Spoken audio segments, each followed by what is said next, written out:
Squarespace, an all-in-one platform that makes it fast and easy to create a professional website, blog, portfolio, and now an online store. Squarespace introduces a new commerce solution that allows you to instantly create a store and start selling products. I used Squarespace to put up fakemustache.com. There are Mohr t-shirts for sale right now on that site because of Squarespace. Trust me, they are cool. Squarespace Commerce provides a powerful and flexible e-commerce solution integrated to work with every Squarespace template, allowing sales for both physical and digital goods. For example, you can sell music CDs or MP3s, hardcover books, or ebooks. It doesn't matter. Squarespace has a fast merchant account set up so that you can accept payments right away via credit or debit cards. Single interface for order management, tracking orders, providing customer email updates, printing shipping labels, and adding coupons. Squarespace Commerce does it all, and it's all included with the business plan subscription, which starts at $24 per month when you sign up for a year. For a free trial and 10% off your first purchase on new accounts, go to squarespace.com/jmohr. That's squarespace.com/jmohr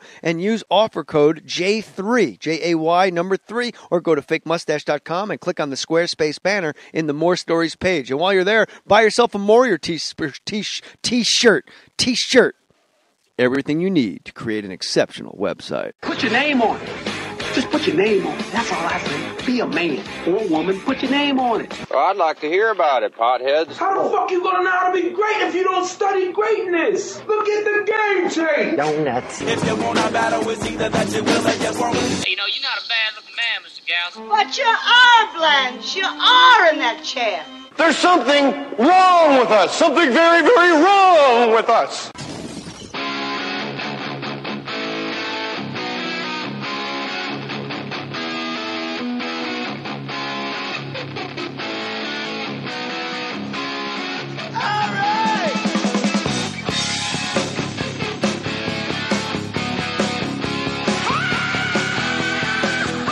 Awesome as hell because the Bracinator is here. Bracinator. Brace logic. You got to really keep that mic super close to your face. It's Brace Philosophy, not logic. Well, you know. But it is logical.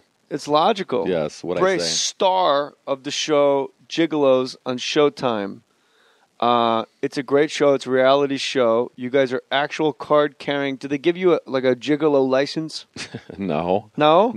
No. Well, I don't know. No. You need a license to drive a car. Maybe you need a license to drive some old fat lady. I think some people do need a license, but I'm not one of them. Are there people in the Gigolo business that you guys talk like comics? We'll get together and we'll talk shit about comics we think suck. Yes. Are there gigolos where you're like, that guy stinks? He's not even a good gigolo. Well, I don't keep track of other people because I really don't give a shit about what they're doing because I've got so much going on in my life that I just, I do my own thing. But there are a lot of people that really send pictures. Like people hit me up email all the time saying, do you think I'd be a good gigolo or what do you think I have to do to be a gigolo? And I'm like, what do you think? I'm a service? It's like, fuck off. I got shit to do. Yeah, advice is not free. If you need advice from Brace, and it's Braceland on Twitter, hit him up at Braceland on Twitter. Make sure you let this guy know. Wait a second. Huh? Back up. It's Gigolo Brace on Twitter. What did I say? You said Braceland. Oh, I made a mistake. It's Braceland on Facebook, but on Twitter, somebody ripped me off, so I had to go to Gigolo Brace on Twitter. Let's go kneecap that guy, man. That motherfucker. I know people. Somebody's trying to act like me, and I don't like it. Nobody can act like you, Brace. You're one of a kind. I try to be. Isn't that what being an individual is all about? You know what? That is what it's all about. But everyone else in the country walks around like a bunch of damn lemmings with their stupid, with their parachute pants and their cool jackets and their fake mustaches. Aren't lemmings like those little gophers? No, they're birds, and they all walk off the side of the cliff at the same time because they're idiots, just like humans. I get that. Okay. We all watch that petting zoo called the Kardashians all the time when they don't even realize there's an actual really great show, Gigolos, starring Brace. So it's Gigolo Brace. I do this every show, by the way. That's all right. Because on Twitter, you're going to get people are going to touch you up on Twitter because they're going to dig that you're here. At Gigolo Brace. On Twitter. Yes. And let them know you're listening to them here on More Stories. I do appreciate their, getting involved and saying hi and that they like the show and stuff. They will. They really, you'll see a lot of these guys, the fans of the show. Well, wait till you see season 4. Well, first of all, let's talk about seasons. First of all, how the hell does Richard Grieco, the guy that used to play a cop with a unibrow, Unibrow. How does this guy wind up producing a show about male gigolos? I don't know. Was it his idea? It was a few different people's idea. Richard was involved in the first season. He came out and he did a scene with everybody. And I haven't seen him since. I don't know what his involvement in the show. I know he's an executive producer, but he has like a very small amount of involvement in the show. From what I see. In the business, we call that mailbox money, Brace. You become an executive producer, you never go to set, and they just mail you a check. Richard Grieco, thanks for delivering us Brace. Yes, it was Richard Grieco and Shane Walker. Actually, Shane Walker found me. He's one of the producers, too. There's so many of them. What do you mean found you? Like, how do you get discovered for a reality show about gigolos?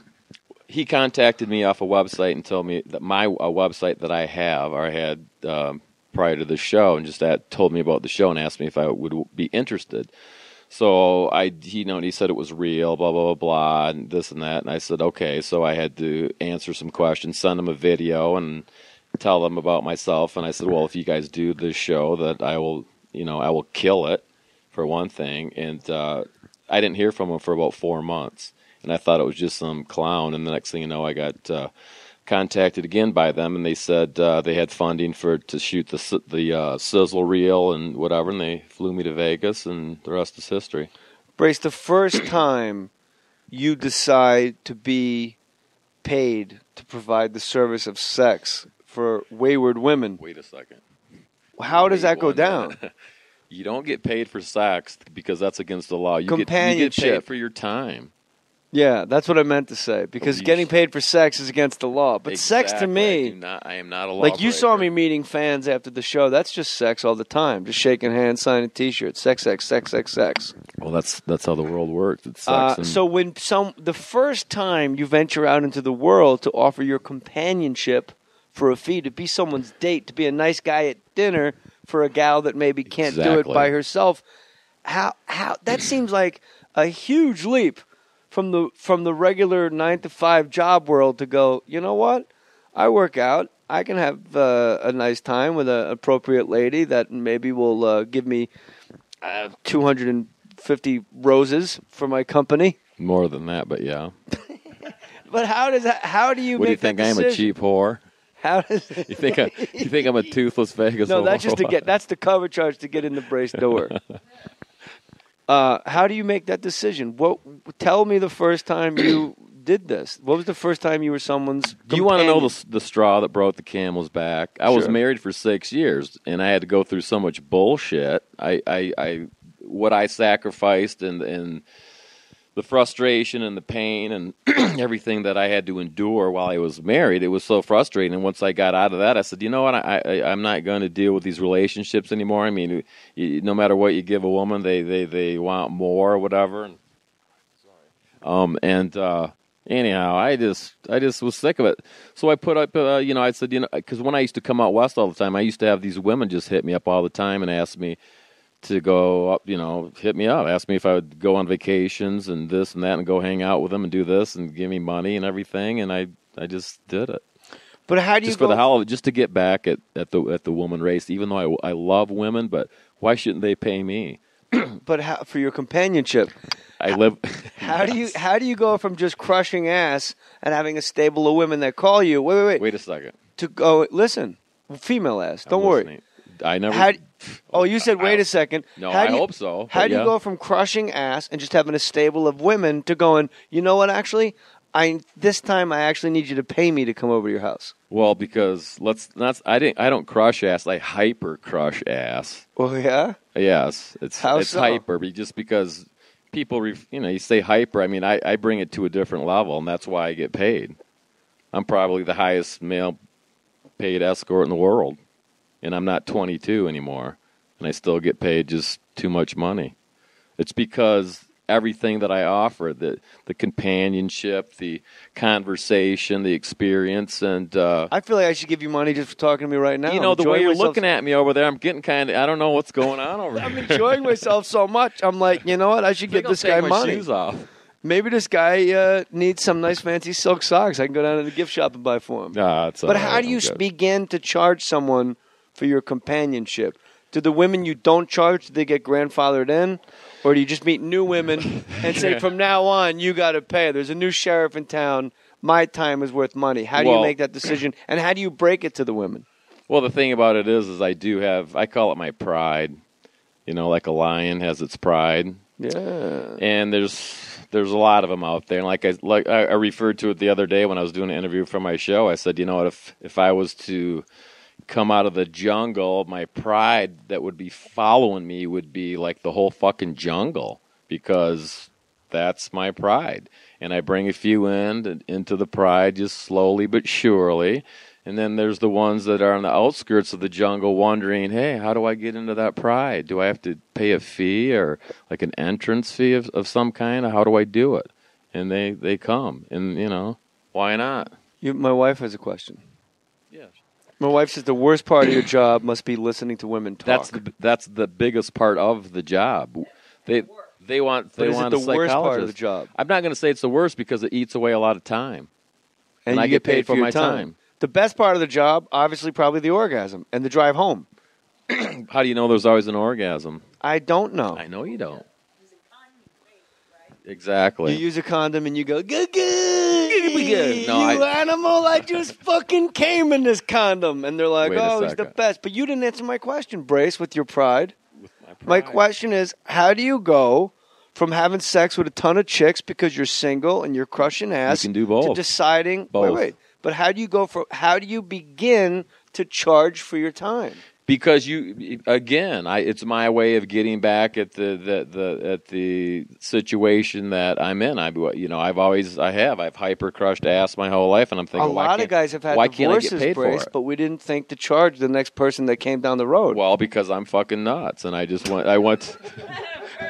I went to the next level. Do you remember I'm like, fuck it, I am going to get paid for my shit. And my one buddy, his name's Benny, and he said, you know, Brace, you should make money with that dick and everything that you're doing. And not like I have a huge dick, you know, it's pushing 8, but a 17-inch angle to the left. Did you measure from your asshole? No. When you measure it, do you measure from straight up from my pubic? Well, I don't have a pubic mount because I have a little bit of a mustache right there. I call it. Yeah. Wait a second. You measure from the top or the bottom? Let's not say mustache because that sounds like a guy thing. But no, who cares? You're the straightest man in the world. We got it. I am. It's a landing strip. It's a baby landing. It's a Hitler mustache. Bottom line is. Ich bin ein Brace's dick.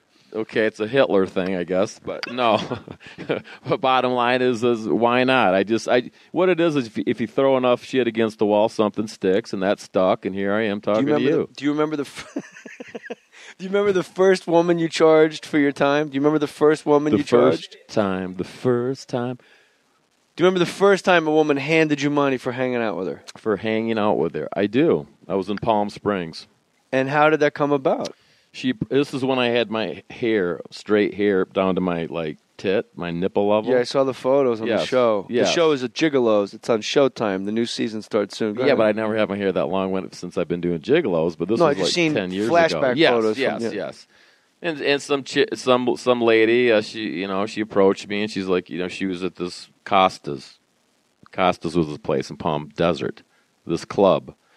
And I was there, and she offered me this nice little bonus if I would, go spend some time with her. And I looked at her up and down, and I said, yeah, why not? Who am I to say no? How do you get an erection when the person's like really gross? I don't entertain gross people or overweight women.